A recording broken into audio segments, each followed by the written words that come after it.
သင်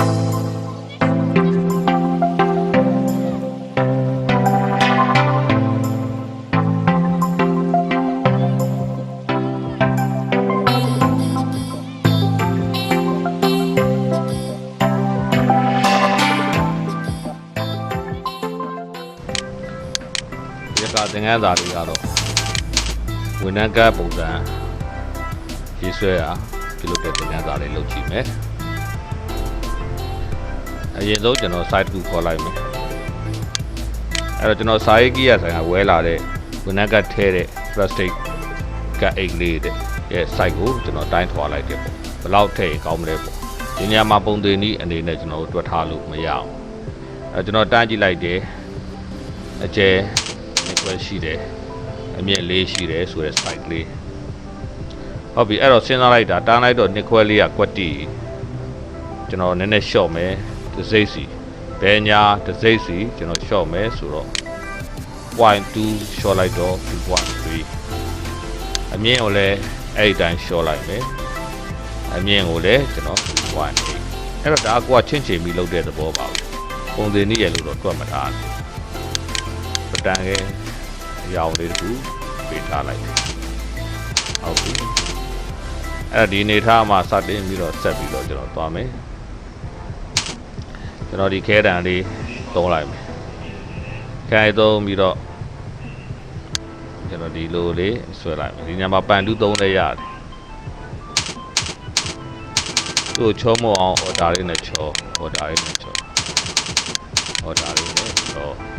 ဒီလိုချောချောပြီးသူ့ကိုကျွန်တော်သုံးပွားလိုက်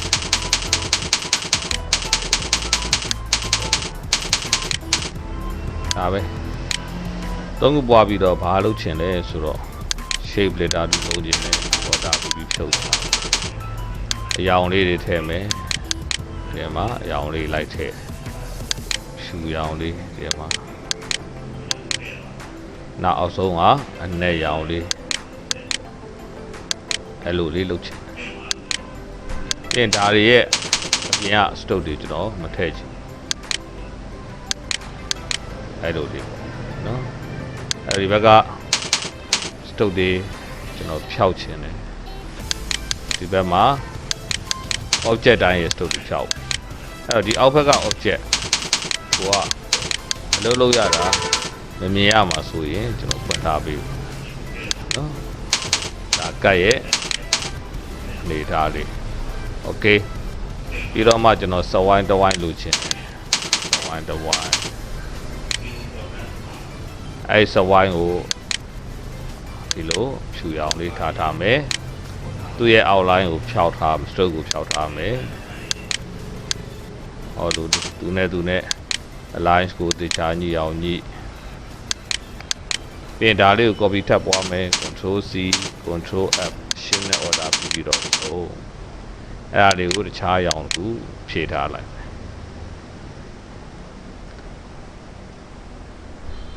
အဲ့နောက်မှာကျွန်တော်ဒီကမှာ clinic တယ်နေကိုကတ်ထားလိုက်မယ်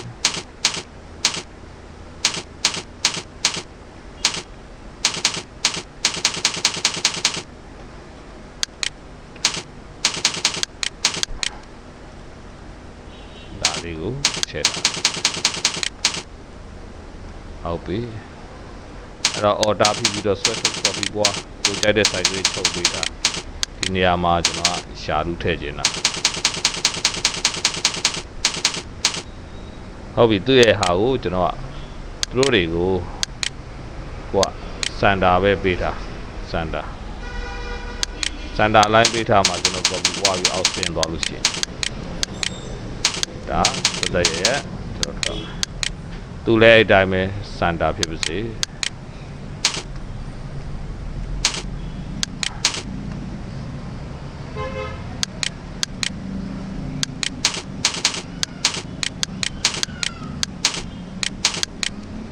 ောလို့ပြီးတော့မှကျွန်တော်အောက်ဖက်မှာတစ်ခါပြန်ပြီးတော့လာအောင်မယ်ဘာလာမလဲဆိုတော့ကုတ်ကုတ်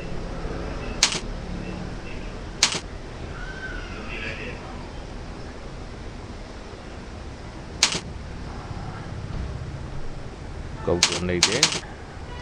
ဒီလိုလေးချတယ်ဒီဘုတ်က tab key ကိုနှိပ်တယ်ဟုတ်ပြီအဲ့တော့ကုတ်1 2 3 4 5 6နောက် POG birthday ပေါ့နော်ဝင်နေပေါ့နော် tab key ကိုနှိပ်တယ်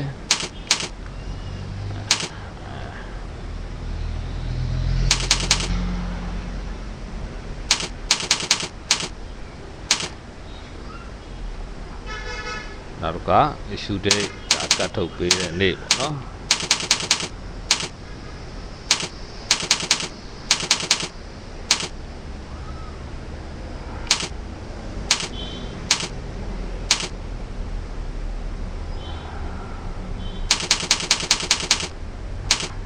ဟုတ်အဲ့လိုကျွန်တော်ကရေးဆွဲပြီးသွားပြီဆိုဒီနေရာမှာကျွန်တော်ညှိဖို့လိုတာလေးတွေရှိတယ်။ဘာလေးလဲဆိုတော့ဒီမှာဒါလေးဖြောက်ဒီအောင်လေးလည်းရှေ့တိုးဖို့လိုအပ်တယ်။အဲ့တော့သူတို့ကိုဘာလုပ်မလဲဆိုတော့ကျွန်တော် type မှာကျွန်တော်စာလည်းပြန်ပြီးတော့ပြင်လို့ရချင်သေးတယ်။စာလည်းပြင်လို့ရချင်သေးတယ်ကိုကနေရာလည်းရွှေ့ချင်သေးတယ်။ဒါအဲ့လိုပြဿနာကျွန်တော်တို့မှာရှိတယ်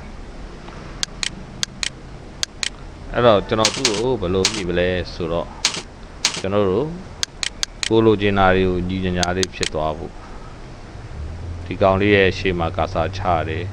ဒီဘုတ်က order ပြီးတော့ level များကိုကျွန်တော်နှိပ်ရမနှိပ်ခင် best page နဲ့ခုံ best page နဲ့ခုံရင်သူကရှေ့ကိုကတ်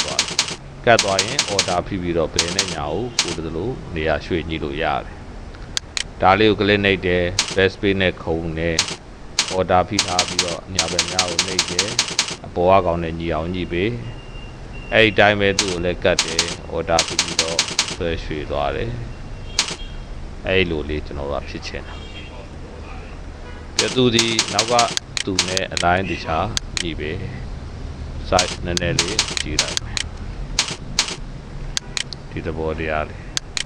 ဟုတ်ပြီသူ့ရဲ့စာသူ့ရဲ့စာကြောင်းတွေညှိကျင်တယ် order ပြီးတော့ down arrowရွှေ့လိုက်ပါပြီးရင်နောက်မှတောင်းမှစတူကန်တစ်ခုကိုလိုချင်တဲ့အရာအောင်သွေးပေးထားလိုက်မယ်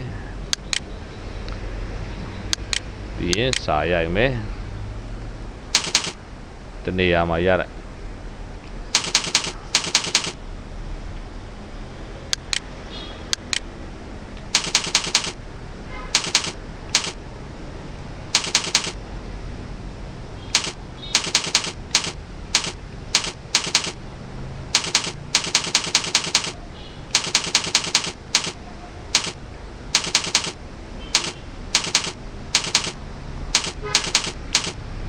ဟုတ်ပြီသူ့ကိုဖြူအောင်ပေးလိုက်ဟောရလို့လေ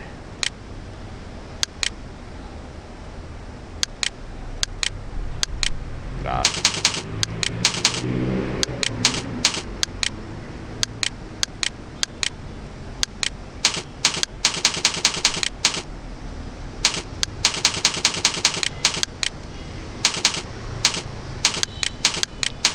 အဲ့နောက်ကျွန်တော်တို့ဟာ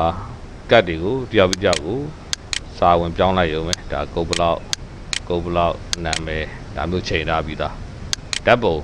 ကိုကျွန်တော်ဘယ်လိုထည့်မလဲ find a place ဟုတ်ပြီ find a place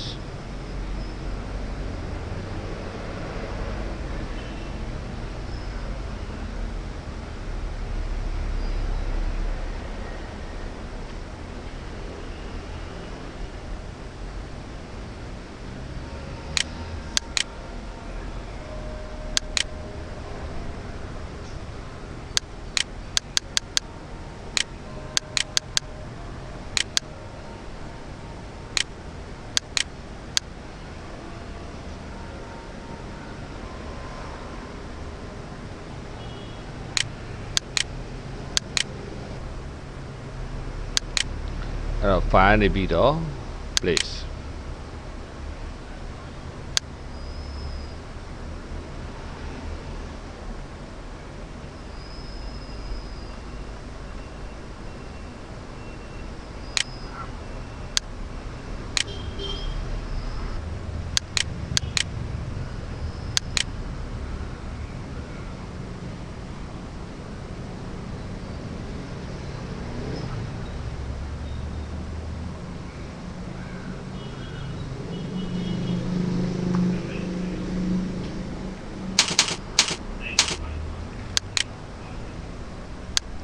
အဲ့တော့ပုံလေးတစ်ပုံကျွန်တော်ကွက်ယူလိုက်မယ် clipping mask သုံးလိုက်တာဟုတ်ပြီအဲ့ဒီပုံကိုကျွန်တော်ဒီထဲကိုထည့်အဲ့ဒီစဝိုင်းကို control ဒီစဝိုင်းကို control ဘောသုံးကိုပို့ထားလိုက် range bring to front ဒါဆိုရင် object အားလုံးရဲ့ဘောသုံးပါအဲ့တော့ကွာဒါလေးကိုနေရာရွှေ့ဒူနာထားသူနဲ့ကို select မှတ်ပြီးတော့ right click make clipping mask ဒီလိုပေါ့အဲ့ဒီမှာကိုကနေရာရွှေ့ခြင်းနဲ့နေရာထန်ခိုင်းမကြဘူးဆိုရင် click နှစ်ချက်နေပြီးတော့ပြန်ပြီးတော့ထွက်မယ်ဒီလိုရချင်ဟုတ်ပြီအဲ့တော့မှကျွန်တော်ဒီနားကိုဂုံဒီlogo လေးထည့်အောင်เนาะဒါ logo လေးလည်းတင်နေတခါတည်းဖြတ်ဆွဲသွားတာနဲ့ရအောင်လေးဆွဲပြီးတော့သူ့ကိုဒီနားလေးကိုလုံးကျင်တယ်အမလေးတမတ်တိုးလိုက်ဒီမကလေးကိုသူ့ပေါ် click နှိပ်လိုက်တယ်ဒီလိုလေးရလာတဲ့ပုံမှာမူတည်ပြီးတော့ order ပြီးတော့လုံးဒီဘက်ကလည်းဒီနားလေးကိုလုံး order ပြီးဆိုကဲလိမ့်နေတယ်ဆိုရင်လဲလို့ရအောင်နော် order ပြီးဟောလို့လေးပေါ့ကဲဒီပုံစံရပြီဆိုမှသူ့ကိုဒီဘက်ကို flip လာမယ် reflect 2နဲ့ order ဖြစ်ပြီးတော့ flip တစ်ချက်နှိပ်လိုက် copy အဲ့ဒီခုပြန်ပြီးတော့ select မှတ်တယ် order ဖြစ်ပြီးတော့ကြားတော့ flip နှိပ်လိုက်တယ် copy horizontal vertical copy ဒီလိုရချင်ပြီးရင် group ဖွဲ့မယ် shift ကိုပေးပြီးတော့လဲလိုက်ဟောလို့ပုံစံလေးရချင်ရှူရအောင်ပေးချင်တာကဲဒါလေးဒီဘက်ကိုသွားနည်းနည်းလေး stop စိုက်နေနေတင်မယ် right click transform reset bounding box ဒါဆိုရင်လေး box တွေဟာဒီလိုလေးပြန်သွား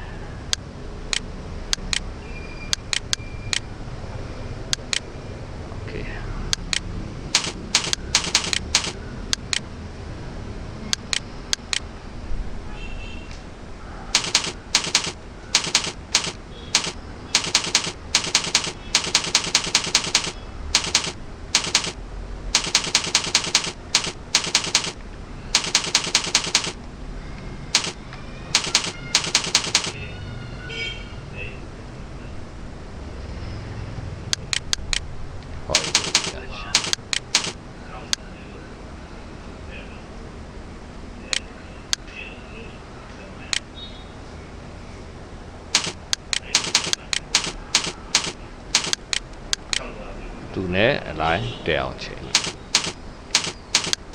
ပုံစံလေးပြ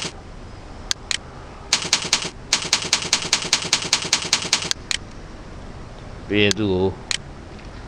ကဲ order ပြီးတော့နောက်သူ့သွားလိုက်အဲ့ဒီမှာလိုအပ်တဲ့ချက်လက်တွေနောက်လူအတွက်လိုအပ်တာတွေလိုက်ပြီးတော့ပြင်လိုက်ပေါ့အဲ့တော့ကိုကဒီထဲမှာကိုလိုချင်တဲ့အချက်ချင်းစီပြန်ပြင်ပြီးတော့အမြန်ဝန်ထမ်းကတ်တွေကျွန်တော်တို့ဒါထုတ်လို့ရသွားပြီဟုတ်ပြီအဲ့ဒီနေရာမှာကျွန်တော်9ခုကကွက်တီလို့ဖြစ်နေအဲ့တော့ A4 စာရွက်ကိုအလျားလိုက်ပြန်လဲမယ်ဘယ်ကနေလဲမလဲဆိုတော့အပုတ်2ကိုရွေးပြီးတော့ဒီကနေပြန်လဲလို့ရတယ်အဲ့လိုလဲပြီးတော့သူတို့ဒီလိုစီလို့ရတယ်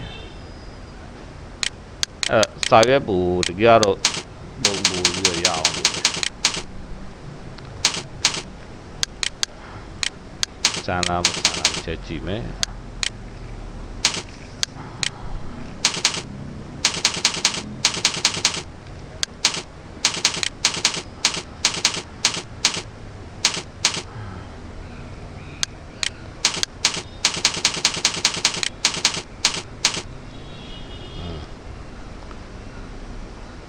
copy အလျားလိုက်မှာ body cut ဒီပုံကလုံးနေပြီးတော့ခုန down လိုက်တိုင်းပဲကျွန်တော်ပြန်လဲပြီးတော့သုံးလိုက်မယ် down လိုက်မှာကျွန်တော်6ပုံတွေ့တယ်6ပုံရတယ်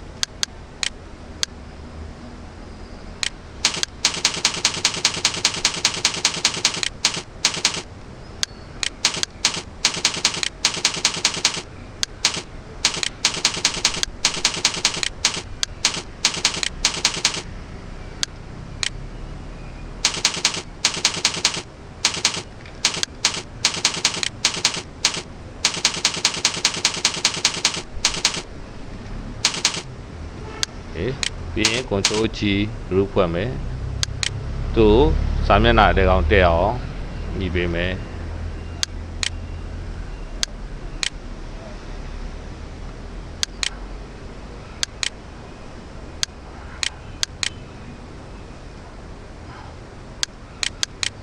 သူ select မှမယ်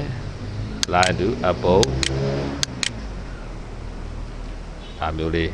သုံးလိုက်အဲ့တော့တယောက်ထဲကတော့ကအများကြီးမထုတ်ဘူးเนาะအဓိကကျွန်တော်တို့ဒီမှာပုံလေးတွေပြောင်းပြီးတော့ထည့်ပြီးတော့ check လက်ကလေးတွေပြုပြင်သွားမှာဒီတဘော